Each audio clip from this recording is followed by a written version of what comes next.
Ngiyababingelela abalaleli.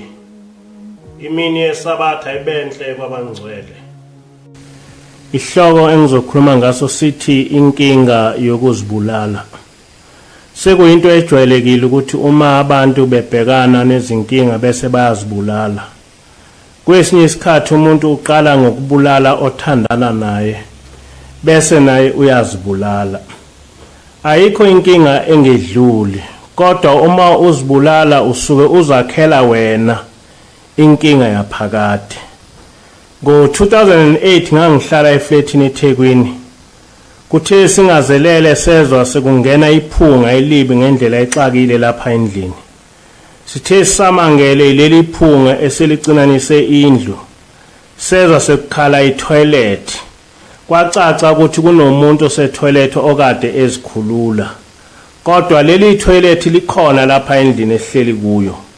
Lesi simo senza saba novalo olukhulu ngoba kwacaca ukuthi kukhona umoya omubi ehleli nawo.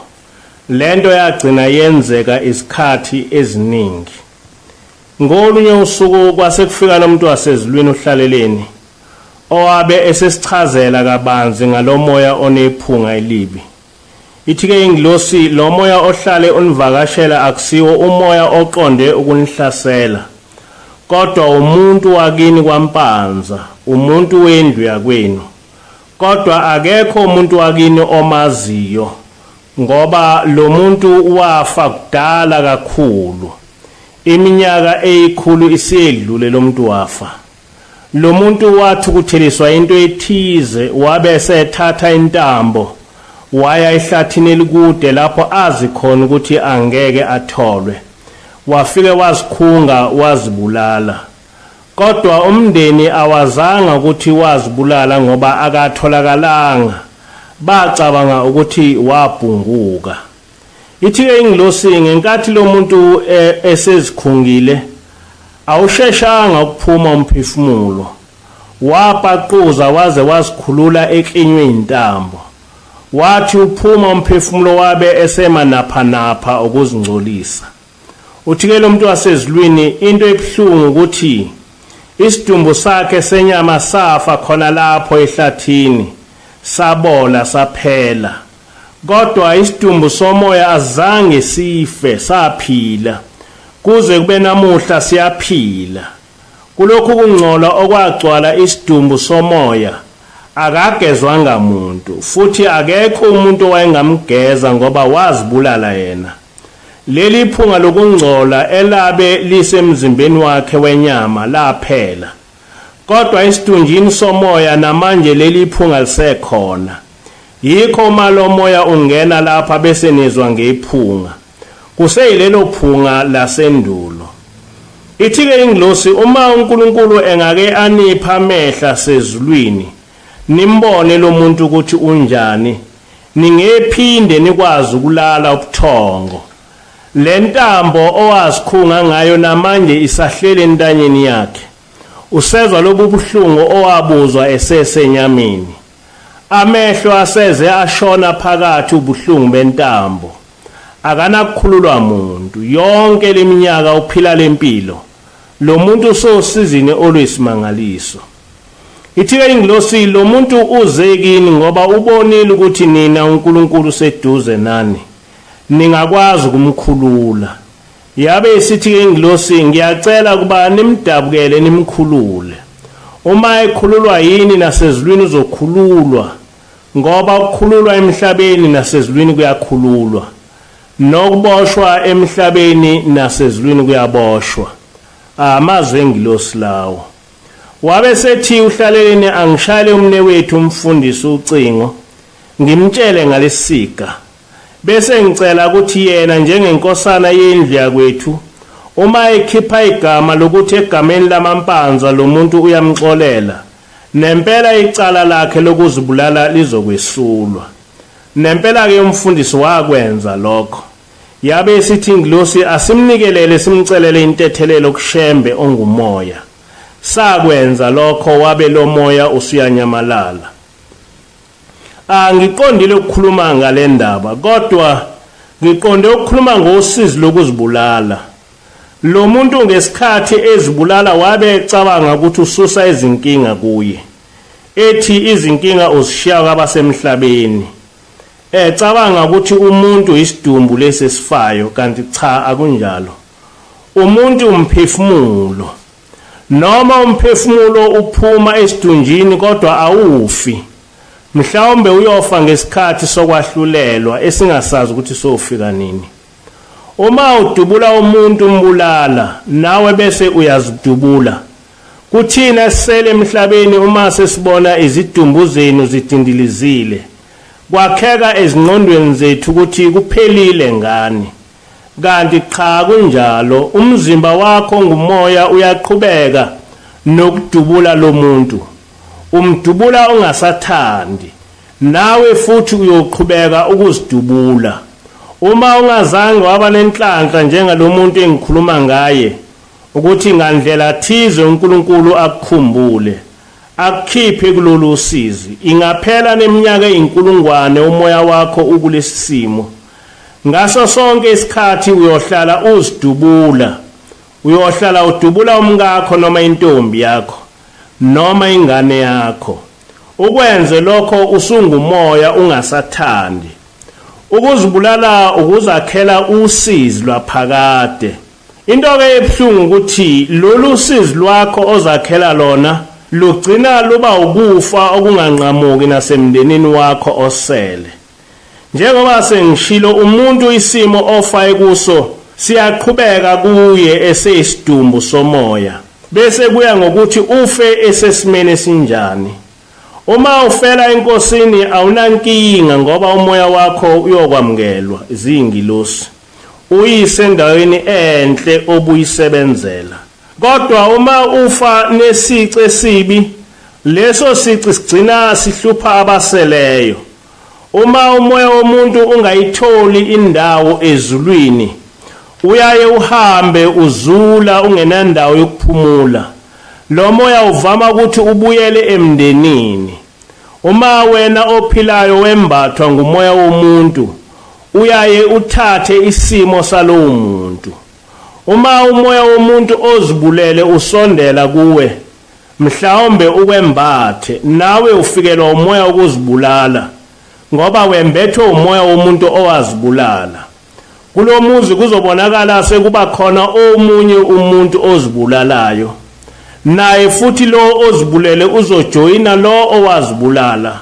Kuthi uma naye ebuya emzini wakhe ekulesi simo, lowo omthintayo naye uyozizwa esengena umoya ukuzibulala, agcine azibulele. Ilokhu ke esikubiza ngokuthi umkhokha. Esikhathini esiphambili ngikhulumile ngengozi yokulanda imimoya emathuneni uzoyingenisa emzini wakho, uyakhele amaqhugwane. Abanye abantu ke baphatheka kabi bethi ngilahlisa abantu amasiko. Kodwa akunjalo. Umehluko phakathi kwamasiko nezwi likaNkulunkulu ukuthi amasiko akheke phezulu kwenkolelo, esikhathini esiningi eyinkolelo eyize, kanti izwi likaNkulunkulu lakheke phezulu kwamaqiniso odwa. Lokhu engikuchazayo akusiyo inkolelo kodwa amaqiniso avela ezulwini, ayayafike nomuntu wasezulwini. Ushembe ongumoya uyayathume ingilosi engafiki ngephupho, bese iyasichazela lezi zinto. Njengoba ke sengishilo, isimo umuntu ofa kuso, isidumbu sakhe somoya siqhubeka kuleso simo. Uma umuntu efa ephatha umuthi ebulala abanye abantu, noma esefile uqhubeka nokuthakatha noma engasathandi. Uma umuntu efa ebulala ngesikhali, noma esefile umoya wakhe awehlukane naleso sikhali sokubulala. Uma umuntu efa ngokudutshulwa noma ngokugwazwa, noma esefile inxeba lokudutshulwa lihlala likuye. Uma umuntu efa esejele noma esefile, umoya wakhe uhlala usejele. Uma umuntu efa ekuzonda noma esefile, umoya wakhe uhlala uyisitha kuwe. noma yini umuntu ofa eyiyo uma ebuya ngokomoya engena kumuntu, lo muntu uba yileyo nto umoya oyiyo. Uma ke ulanda emathuneni imimoya yabantu osebafa ngoba uthi ungenisa abadala, usuke uqoqa imoya enjalo. Imimoya engenandawo ezulwini iyona ebuya izohlala emaqhugwaneni, kodwa umuntu ofele enkosini ngeke ukwazi ukumlanda.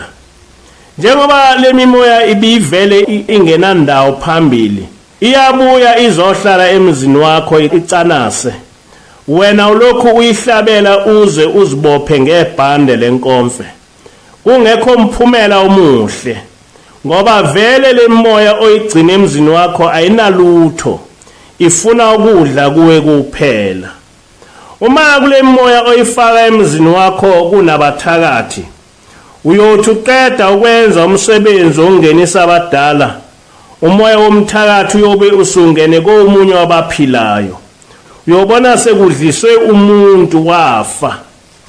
Uma kunomuntu owabe engumbulali, uyothi uqeda ukwenza umsebenzi indodana yakho ibe ingenwe yilo moya wombulali, uyayibona isidubula umuntu iyambulala. Uma kungene umuntu owafa esejele, uyothi uqeda umsebenzi omunye womndeni enze icala naye avalelwe ejele. Uma kungene umuntu owafa ngesikhali, uyothi uqeda kungenisa abadala, kube kudutshulwa umuntu lapha ekhaya lakho ebulawa noma agwaze abulawe. Njengoba ke sengishilo, uma umoya womuntu ofile usondela kuwe ukwembatha, nawe uthatha leso simo. Ukuhlupheka nosizi olungedluli abantu abazithola bekulo, isikhathi esiningi bazakhela bona. Umbuzo uthi pho lezi inkinga singaphuma kanjani kuzo? Zonke izinkinga zidalwa imimoya. Ngakho-ke kubalekile ukuthi wazi ukuthi uma uzihlanganisa nemimoya wenzani. Yonke imimoya inamandla kunomuntu osenyameni. Imimoya ihlakaniphile kakhulu kunomuntu osenyameni. Imimoya iyakubona kodwa wena awuyiboni. Ngelinye ilanga uhlaleleni wangibuza ukuthi simlanda kanjani esibhedlela umuntu osewafa. Satshelwa ngibani ukuthi uma umuntu efa umoya wakhe uhlala lapho kuphumele khona umphefumulo wakhe. Ithi-ke ingilosi kuyadida ukulanda kwenu umuntu osewafa esibhedlela ngehlahla, ngoba umoya ukwazi ukuba khona ezindaweni eziningi ngesikhathi esisodwa. Futhi kuyaxaka ukuthi nithi umoya ningawuboni kodwa wona unibona, bese kuba yini eniutshengisa indlela. Nize niutshele nokuthi usungena emotweni, usuwela umfula, usungena ekhaya. Ithi ingilosi ngamanye amazwi nichaza ukuthi uthi umuntu engafa umoya wakhe bese uba isilima, ube ingane uqukulwe ngehlamvu ufakwe emotweni. Imuphi-ke umprofeti owanifundisa lezo zinto? Ithi ingilosi lokhu kokuthi nilande umuntu esibhedlela ngehlamvu bese nithi imbuzi ayilidle ukuze nibone ukuthi lo muntu ulandiwe, lokho kuyinkolelo eyize enganasiqiniseko. Okuyiqiniso yilokhu enakufundiswa nguShembe eniyaye nikufunde encwadini yomngcwabo. Lamazwi athi ukuqonda kwenu ngomuntu ofile kuyaphela mhlani fihla isidumbu sakhe, ukuthi uyakuphi kanjani, udleni, uphila mpiloni anikwazi lokho, kodwa lokho kwaziwa uNkulunkulu. Ngakho-ke ukuqonda kwenu ngomuntu ofile kumele umani ngenakho nikufundiswe uNkulunkulu ngabaprofeti bakhe abathumela emhlabeni. Uma ufuna unqoba yonke imimoya ekuhlaselayo ngezindlela ezahlukene, kumele uzifundise ukukholwa. Nokho akukho konke ukukholwa okungaxosha imimoya. Ukukholwa kusondeza umoya kaNkulunkulu kuwe. Uma umoya ongcwele ukwembatha, eminye imimoya iyadeda kuwe, ngoba umoya ongcwele unamandla ngaphezu kweminye imimoya. Umuntu othe uma ekholwa wembathwa umoya oyingcwele, umoya wedlozi awunandawo kuye ngoba uJehova akanabo ubudlelwana nomoya wedlozi, njengoba esho kuLevi 19 verse 31 ukuthi umuntu okholiwe angaphendukeli kwabanamadlozi ukuba angcoliswe yibo. Uma ungumuntu ongembethwe ngumoya kaNkuluNkulu, noma imuphi umoya ungakuphoqa ukuba uhlale kuwe ukwenzise yonke into. Kodwa uma wembathwe ngumoya ongcwele, awukho umoya onamandla phezu kwakho. Umoya unqotshwa ngomunye umoya. Njengoba uma wembathwa imimoya yabantu asebafa uyaye uthathe isimo nendlela ababeyiphila, kanjalo uma wemukela umoya ongcwele ngokukholwa uthatha isimo somoya ongcwele. Uma ungenwa umoya womuntu owabe ephuza utshwala, nawe uyozizwa usuthanda utshwala. Kanjalo uma wembathwa umoya ongcwele ongenasono, nawe uzizwa ungasathandi ukwenza isono. Zonke izinto uNkulunkulu ozinyanyayo nawe uyaye uzenyanye, bese kuthi zonke izinto uNkulunkulu ozithandayo nawe uzithande. Ngoba umuntu uthatha isimo salowo moya omembethe. Kungani kumele samukele umoya kaNkulunkulu? Umoya kaNkulunkulu wenza ukuthi umuntu enyanye isono, wenza ukuthi umuntu afune njalo iqiniso lasezulwini. Umoya oyingcwele ukwenza ukuba wembathwe ukuhlakanipha kwasezulwini, wenza ukuthi umuntu athande impilo yasezulwini, abe nenhliziyo engenanzondo, engenamona, ekholwa izinto zonke, ethemba izinto zonke. Okubalekile kunakho konke ukuthi sonke uma siphila emhlabeni siphokophele ukuya ezulwini. Sifuna ukuya kuBaba wethu owasidalayo. Nowathi uma esidala wasakhela indawo enhle kunazo zonke izindawo ongase uzicabange, wasakhela izulu. Uma siphila emhlabeni singabantu ababophe imithwalo, singabantu abahambayo, siyakithi siya ekhaya lethu elihle elingeqhathaniswe nagolide nasiliva. Siyakuleli ikhaya uShembe athi yizwe lobomi, yizwe elingadingi lutho, yizwe elingenalo usizi, elingenazo izinyembezi, yizwe elingenayo umfelokazi elingenantandane, yizwe lokwenama esohlala khona nobongekile, esohlala khona nenkosi yethu. Bengikhuluma ngenkinga yokuzibulala. Angikholwa ukuthi abantu abaningi abaye becabange ukuzibulala basuke benaso isithombe sokuthi kwenzekani uma umuntu esezibulele. Ngikholwa ukuthi uma abantu bebazi ngokweqiniso ukuthi uma umuntu ezibulala usuke ezifaka enkingeni enjani, ngabe abazibulali. Isikhathi esiningi abantu abafuna ukuzibulala kuba abantu abangacabangi ngengqondo, kodwa abacabanga ngemizwa. Ayikho-ke into eyingozi njengomuntu ocabanga ngemizwa, ngoba imizwa ayidalelwanga ukucabanga. Abantu abacabanga ngemizwa bayashesha ukubonakala. Iningi labo lisemajele ngezinto eziwubula. Umuntu ocabanga ngemizwa bese elawulwa imizwa wenza lokho akutshelwa imizwa, hayi ingqondo. Ngeshwa imizwa ayihlaziyi.